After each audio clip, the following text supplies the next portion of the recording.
دوستو یاد رکھنا، تگڑا اور مضبوط جوان پتہ کون ہوتا ہے؟ جس کی نظریں پوری طرح اس کے کنٹرول میں ہوں۔ یہ علامت جوانی ہے۔ جس آدمی کا پوری طرح دو لوگ دنیا میں کبھی کوئی کارنامہ سر انجام نہیں دے سکتے، ایک جو حرام کھاتا ہو، ایک جس کی نظر ناپاک ہو۔ محمد بن قاسم جب یہاں آئے تھے نا تو ایک دن بڑے پریشان تھے، تو ایک بزرگ کہنے لگے آپ کیوں پریشان ہیں؟ کہنے لگے راجہ دہر سے مقابلہ ہے اور ہماری فوج تو سندھ کے رستے بھی نہیں جانتی، زبان بھی نہیں جانتی، لڑیں گے کیسے؟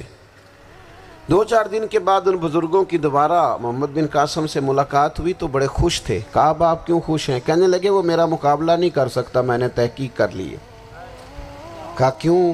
کہنے لگے نظر کا گندہ ہے، اور جو نظر کے گندے ہوتے ہیں وہ میدانوں میں ٹھہرا نہیں کرتے۔